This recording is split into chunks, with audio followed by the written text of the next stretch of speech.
this seems to be a hang up for a lot of people, right? Like I got into this industry because I wanted to be I was an investment person, and now I realize I want to have a comprehensive, but nobody signed up to cry on my couch, the blue couch, like none of this stuff. How do I have these conversations? Because it's a little embarrassing. I probably should have had this conversation. I'm now realizing, how did I even build a portfolio without knowing a deeper sense of why? Like, it's a little embarrassing. How do I do it? And it's a real hang up for people. And it was a hang up for me for a long time until I just figured out one simple way to solve the problem. And super simple, super easy if you have your mindset correct. And it's just like, you do your normal review.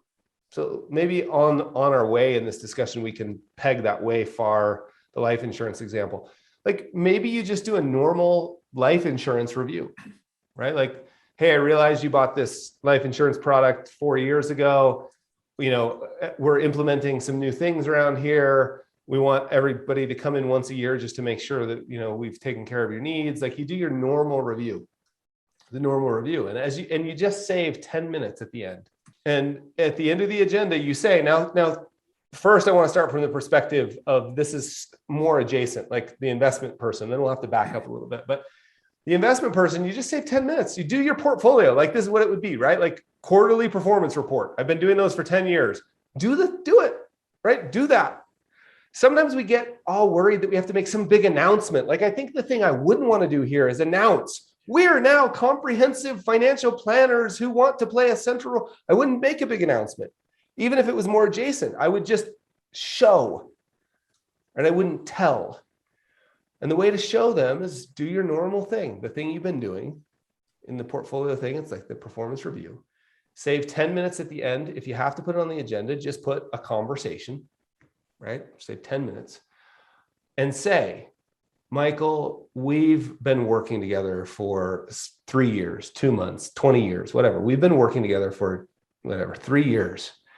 And I've got to know you pretty well over that time. And so I think, and again, I realize we're going to have to back up to the life insurance thing, but I've gotten to know you pretty well over that time. And so I think I know the answer to these questions, but they're so important, I didn't want to make any assumptions, right? And you can only say that if it's true, which is a problem for the customer life insurance thing, which we'll get to.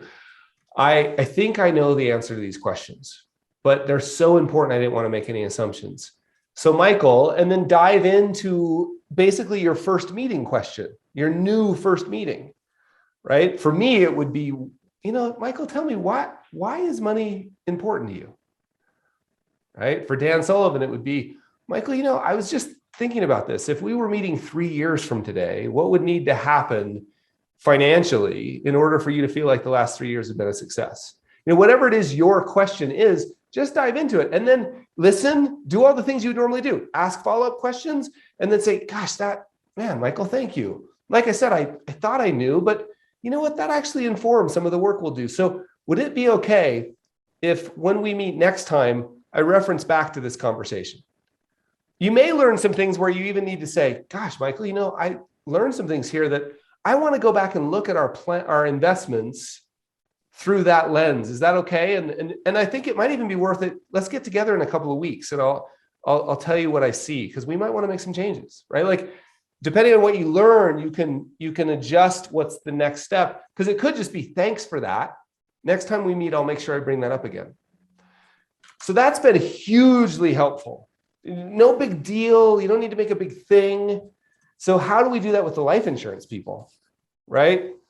And I think the conversation would be something like, hey, 5 years ago, Michael, I know you were working with Jim back then, and Jim helped you find this life insurance policy that served the purpose, and we've been reviewing it. So we'd love to have you come back in and review. And then I would just sort of flow into it. And I'd take a little practice, but I'd just flow into that conversation. I'd say, look, this policy's performed the way we expected, right? And, I'm just curious, Jim, as we looked at this, and I could guess at the answers to this question based on the insurance policy and the notes we have, but that'd be kind of silly. So let me ask you a question.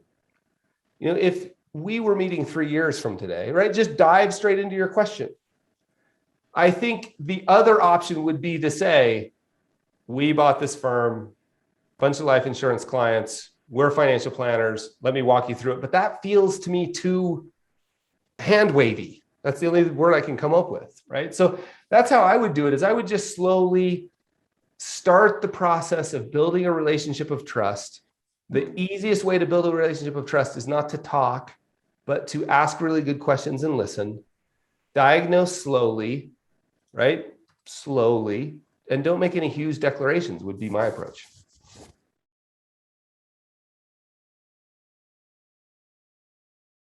Greetings, Carl here. Now, that little clip you just watched of Michael Kitces and I, that's from our podcast, Kitces and Carl. And I love those conversations. But did you know, this is sort of a secret, but did you know that there's another conversation? I have another conversation every month.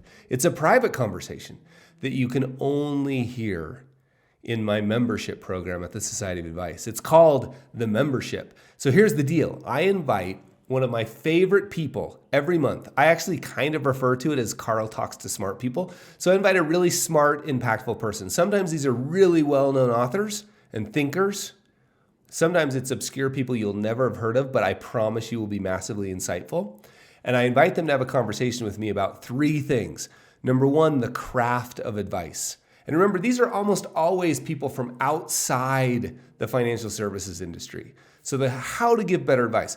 Number 2, how to do meaningful work, often in public, because that's kind of hard, a little bit scary, right?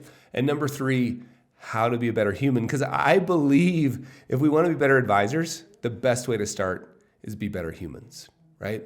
So you're invited to that conversation every month. It's 90 minutes, dedicated space on your calendar to think about the impact you want to make. Because I don't know if you get that very often, but I hardly ever get time to think about the impact because I'm so busy doing the things, right? So that's what the membership is. People love it. And you know what? I don't think you should take my word for it. I think you should try. I have an idea. Let's do a free trial. 7-day free trial. There's a link. Just click the link and start your 7-day free trial to see what I'm talking about.